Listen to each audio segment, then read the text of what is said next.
Jemaat yang terkasih, selamat pagi dan salam.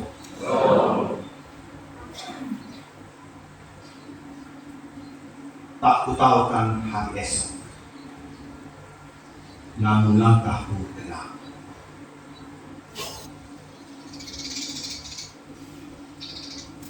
Ada berapa rencana-rencana dalam hidup ini yang kita rencanakan dan ternyata tidak sesuai dengan yang Tuhan rencanakan. Ada berapa rencana-rencana dalam hidup dan keputusan-keputusan penting yang menurut kita sudah sempurna, ternyata dalam perjalanan tidak seperti yang diharapkan.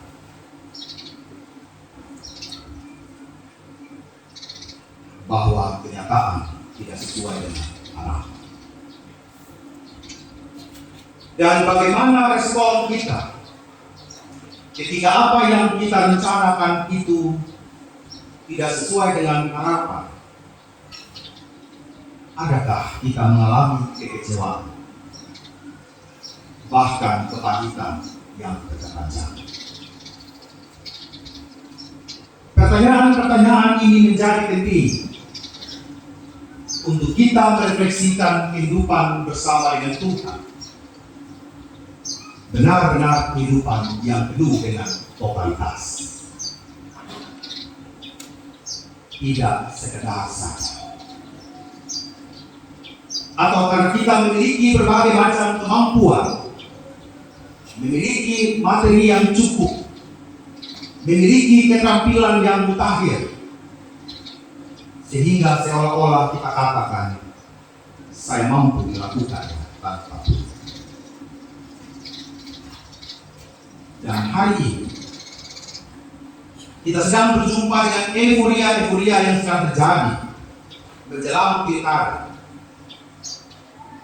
yang mengecilkan keberadaan orang lain, dan seolah-olah timnya yang paling oke dan berkuasa sehingga tanpa disadari terjadi percekcokan, pertengkaran dalam kehidupan horizontal sebagai kehidupan sosial. Dan kita melihat dalam kenyataan sehari-hari, jikalau memang kehidupan pernikahan kita merencanakan bersama dengan Allah, sebenarnya tidak harus terjadi kekerasan dalam rumah tangga yang berkepanjangan. Tidak ada maki-makian yang setiap hari tersebut di dalam panggilan kita kepada pasangan kita. Kalau kehidupan pernikahan benar-benar kita rencanakan, seharusnya yang ada di dalam itu adalah damai sejahtera, penyemangat bersama untuk menghadapi setiap tantangan hidup, tidak menyalahkan keadaan apalagi orang lain. Kalau memang dalam seluruh usaha kita berjalan bersama dengan Allah, ketika kita bangkrut sekalipun, kita tidak lari dan mendapat Allah. Kita tetap membangun usaha kembali juga bersama-sama dengan Allah. Bahwa dalam keterpurukan sekalipun dalam hidup ini, Tuhan tidak pernah tinggal diam. Bahkan ketika kita meraih bahasa rumah tangga kita menemukan dan berjumpa dengan kegagalan. Kita gagal menjadi istri, kita gagal menjadi suami. Bahkan mungkin kami sebagai pelayan Tuhan gagal dalam membawa domba-domba kepada Kristus dalam kerendahan hati. Kita harus datang. Itulah yang Allah kehendaki dalam hidup kita setiap hari. Tidak serta-merta kemudian dengan segala kekuatan yang ada dalam diri kita berteriak untuk menyalahkan pasangan kita. Kita berteriak untuk menyalahkan orang lain yang menyebabkan usaha saya bangkrut.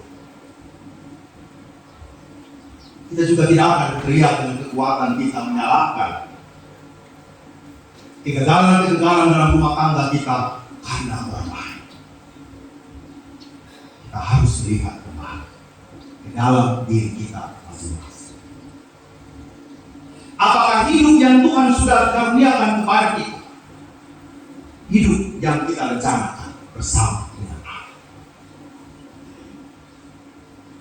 Jangan sampai rumah tangga yang kita bangun ini hanya karena emosi sesaat, sehingga ketika berjumpa dengan masalah yang pelik dalam rumah tangga, kita tidak mengizinkan Tuhan untuk memperbaiki itu, tetapi mengizinkan kuasa-kuasa lain untuk bekerja bersama kita yang ujung-ujungnya menghancurkan rumah tangga. Ketika kita membangun usaha kita, ketika kita menyekolahkan anak-anak kita, kita tidak merencanakannya bersama dengan Tuhan. Kita bertepuk dada dan mengatakan, saya yang bisa sebagai orang tua, maka anak saya berhasil. Orang tua saya yang punya modal, makanya usaha saya berhasil. Tapi kita lupa dalam hidup ini ada pasang surutnya, yang kalau kita tidak bisa berjalan bersama dengan Allah, kita terantuk, jatuh, dan terseret arus hidup. Oleh karena itu, Yakobus dengan tegas menyurati seluruh orang-orang Kristen di seluruh dunia. Yakobus memberi petunjuk dan nasihat yang mudah dijalankan sebagai hal praktis yang berdasarkan iman Kristen. Yakobus mencoba untuk mempraktikkan setiap konsep-konsep teologi yang dibangun oleh Paulus kepada seluruh jemaat-jemaat itu secara praktis. Bagaimana umat manusia menjalankan kehidupan ini hanya bersama dengan Allah saja, bahkan dalam merencanakan seluruh kehidupan. Oleh karena itu, ada beberapa hal penting yang disampaikan oleh Yakobus. Yang pertama, sebuah perencanaan hidup akan semakin sempurna apabila Tuhan terlibat di dalam. Sekali lagi, sebuah perencanaan hidup akan semakin sempurna apabila Tuhan terlibat di dalam. Seperti Yakobus 4 ayat yang 15 mengatakan, jika Tuhan menghendaki, kami akan hidup dan berbuat ini dan itu.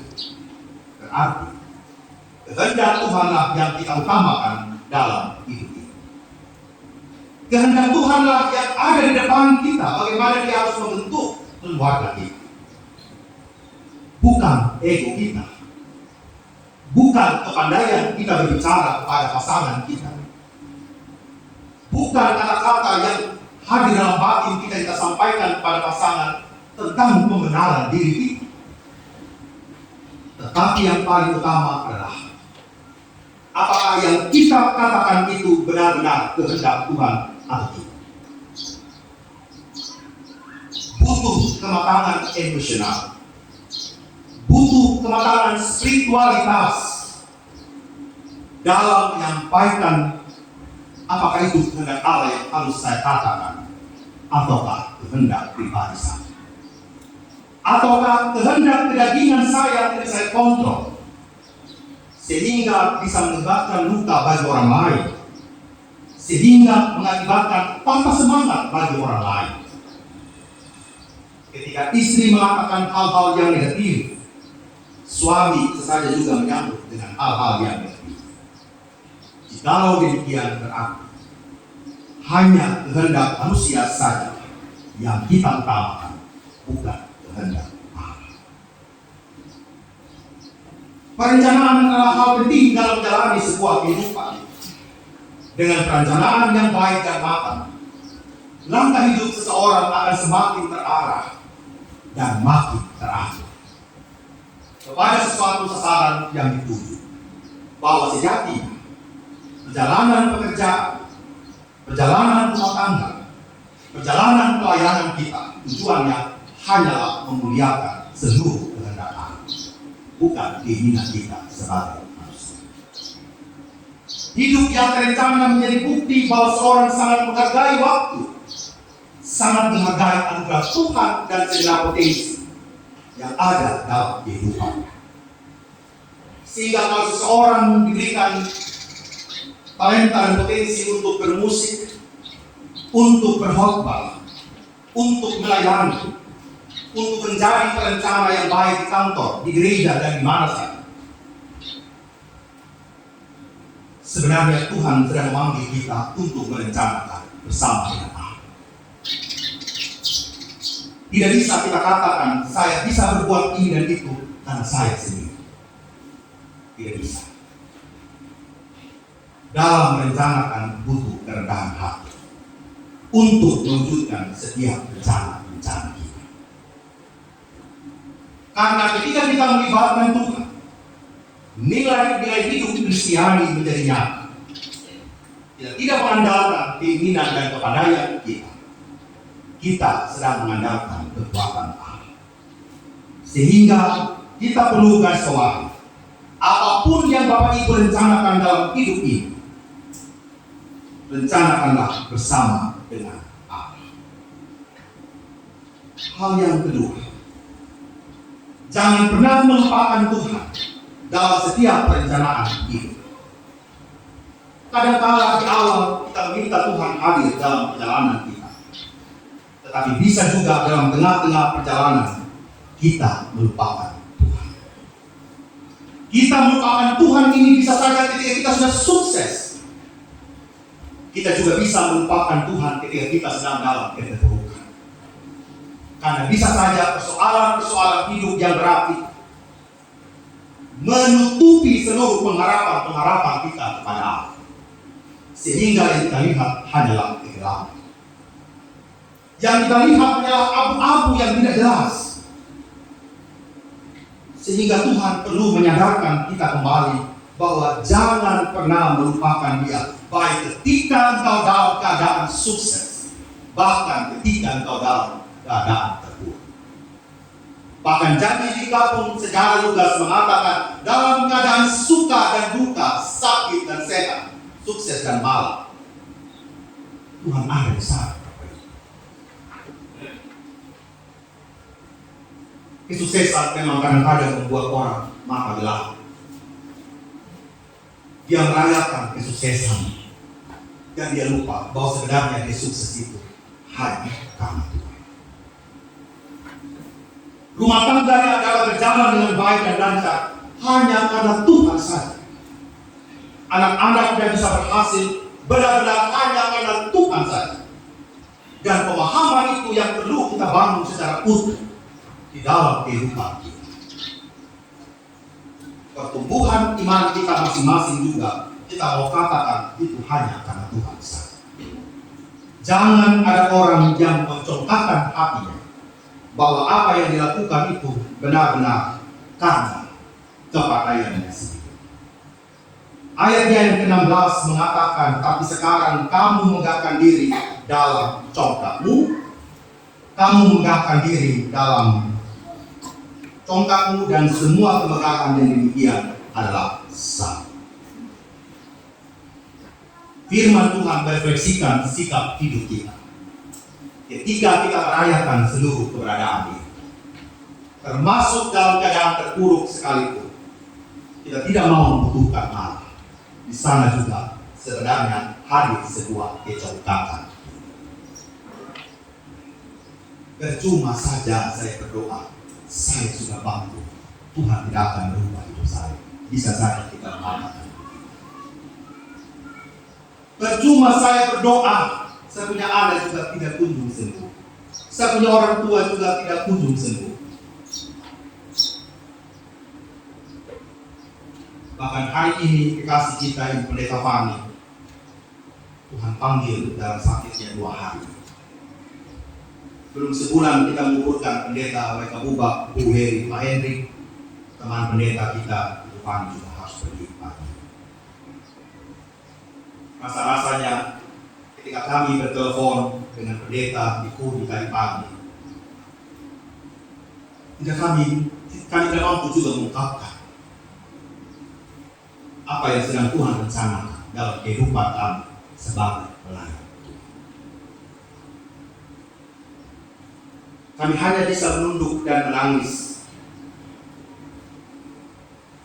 bahwa kita pun sebagai hamba Tuhan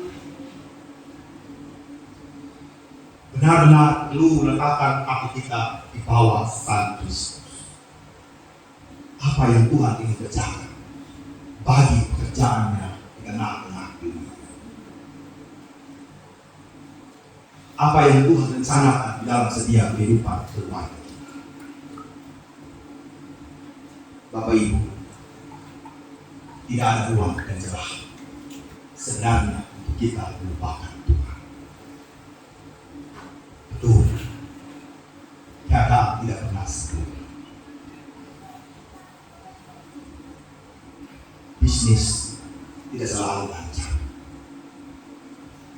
Menyekolahkan anak-anak tidak semuanya lancar dari semester 1 sampai semester 8. Mereka bisa berantuk di semester 3. Mereka bisa gagal di semester 6. Dan mereka bisa buat di luar apa yang dikehendaki oleh Tuhan. Oleh karena itu, Tuhan sedang meminta hatinya saya, Papa Mama, benar-benar menjalani kehidupan Kristen ini. Jangan biasa-biasa saja. Kita harus serius dengan Tuhan. Datang ke gereja, benar-benar hati kita juga datang ke gereja. Bukan saja visi kita, tapi hidup kita. Sehingga ketika kita pulang ke rumah kita masing-masing, benar-benar hidup bersama dengan Allah yang kita praktikkan, Bapak Mama. Bukan keinginan dunia. Karena kalau masih keinginan-keinginan kita saja yang hadir, damai sejahtera Allah itu tidak pernah diam di dalam hidup. Tidak akan diam. Kalau ada kebencian dan tidak ada pengampunan dalam diri kita dalam membangun kehidupan persekutuan kita, tidak ada juga damai sejahtera yang mau bersama. Selalu saya katakan dalam berbagai konseling, perkara sakit hati, semua pasti sakit hati. Tapi pernahkah kita mau berdoa kepada Tuhan agar sakit hati yang saya alami bersama dengan keluarga itu diubahkan hanya oleh Tuhan? Jangan pernah bicara siapa yang benar dan siapa yang salah, tetapi bicaralah siapa yang harus menghadirkan Allah dalam persoalan.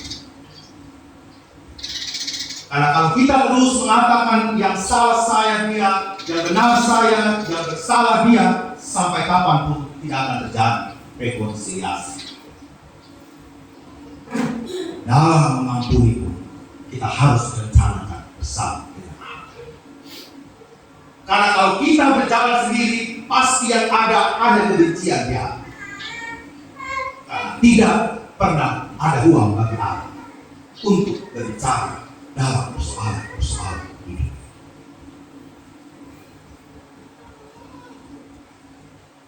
Kita mencoba untuk merubah pasangan kita. Sebagai pelayan juga mungkin kita mencoba untuk merubah jemaat kita. Tetapi kita juga sebagai pelayan Tuhan harus ada pada titik. Bagaimana juga kita mau merubah cara pelayanan kita dan cara beriman. Apakah saya juga yang berdiri di mimbar ini benar-benar orang yang sudah punya ketulusan untuk melayani Allah? Atau jangan-jangan keinginan daging saya juga ada di atas pelayanan saya? Saya berkhotbah, saya menyanyi, saya bermain musik, jangan-jangan hanya untuk menampilkan ego, bukan untuk memuliakan. Karena kalau hanya memuliakan ego kita, mundur sejenak untuk merencanakan kembali pelayanan. Apakah yang engkau lakukan itu benar-benar untuk Tuhan atau untuk diri sendiri? Firman hari ini mengoreksi kita semua sehingga kita tidak asal di dalam. Karena sekali kita melupakan Tuhan, yang kita ingat hanyalah keinginan-keinginan daging kita semata. Hal yang ketiga, segala jalan orang adalah bersih menurut pandangan sendiri, tetapi Tuhanlah yang menguji hati. Sekali lagi, segala jalan orang adalah bersih menurut pandangannya sendiri, tetapi Tuhanlah yang menguji hati.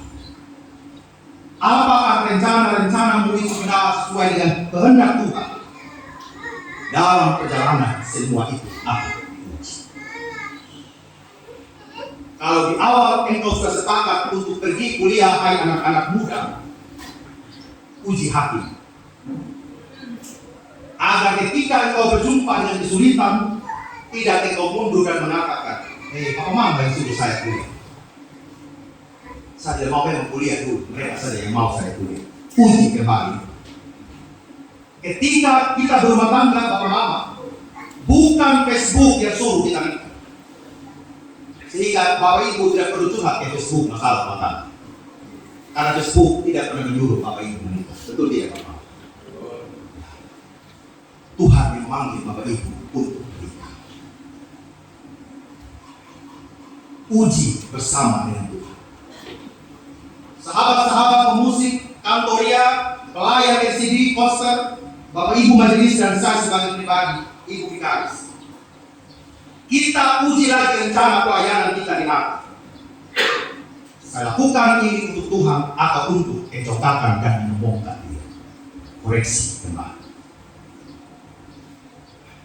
Koreksi kembali. Karena apa? Seluruh rencana kita ini diuji. Apakah akan jadi kertas, jadi ilalang, seperti emas, seperti perak, berlian, apa? Tuhan menguji. Dan masuk Tuhan menguji hati kita dalam relasi sosial. Rumah tangga setiap hari itu diuji oleh Tuhan. Apakah suami tulus kepada istri, istri tulus kepada suami. Apakah Bapak Ibu tulus dalam bekerja di perusahaan, di kantor, di mana saja? Tuhan menguji. Apakah kita setia dalam pelayanan kita? Ketika kita sebagai wirausaha, wira swasta, apakah kita mampu untuk melewati seluruh perjalanan ini? Hanya orang yang memiliki kerendahan hati, yang mau pekerjaannya diuji. Kalau orang yang tinggi hati dan sombong seperti Yakobus bilang, dia akan mengabaikan seluruh ujian dari Allah. Pemikiran yang sombong itulah yang menjadi akar kehancuran dalam rencana kita. Papa Mama, kita kembali kepada nafsu Yeremia. Rancangan-rancangan Tuhan adalah rancangan dan tidak oleh Tuhan. Kalau kita mau berjalan bersama dengan Tuhan, kiranya Tuhan menolong saya dan Papa Mama semua untuk kembali merencanakan hidup kita ini hanya bersama dengan Tuhan saja. Tuhan memberkati. Amin.